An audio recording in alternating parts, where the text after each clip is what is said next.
I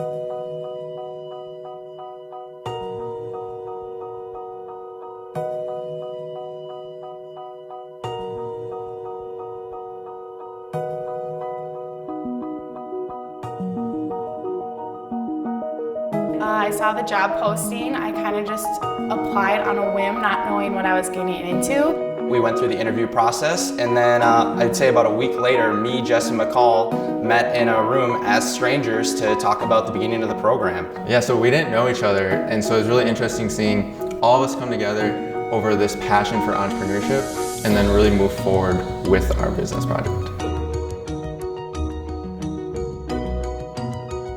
We each made market feasibilities on which one we thought would be the best to market. And we thought that the DeShield had the most market potential.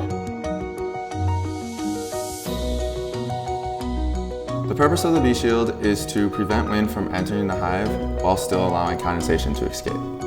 So what made us choose the DeShield is that we realized there's such a big problem in the beekeeping industry, and that's keeping your bees alive.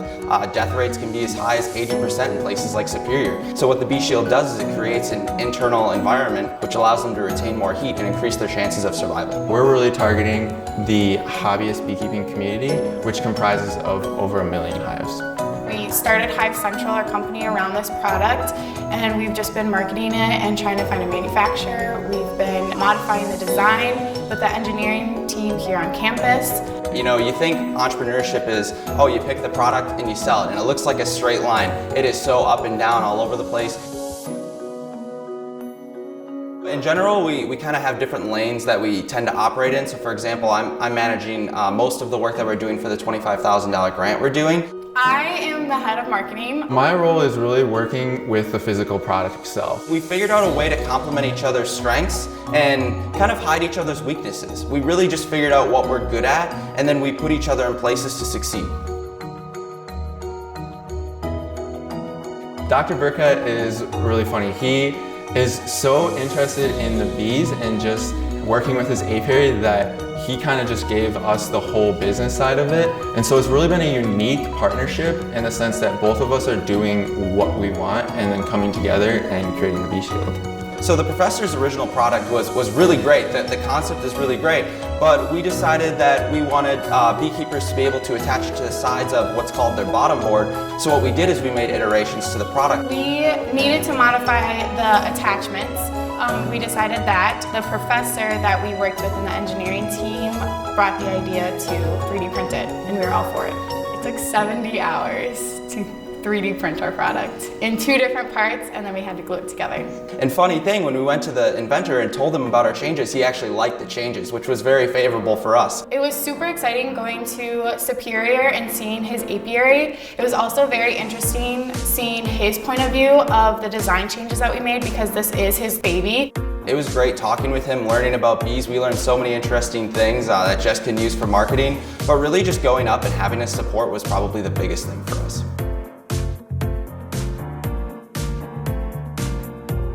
The support from the CEI, WISIS, and the inventor himself has just been phenomenal. We have experienced an overwhelming amount of support.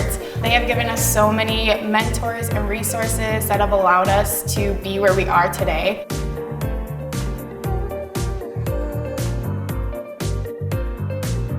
Oh no, I didn't know anything about bees. No idea about bees. I knew nothing about bees. I have learned so many fun facts about bees. It really excites me. I've learned a lot about bees, let me tell you that. Oh, I've learned a lot.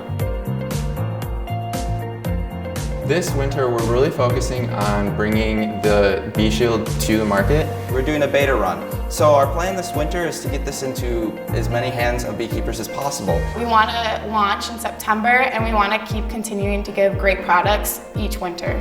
4 to 5 years from now, we want this to be a tool in every single cold climate winter beekeeper's toolbox. So there's approximately 1 million beehives in cold winter climates. That includes Wisconsin, Montana, North and South Dakota, Minnesota. Big market.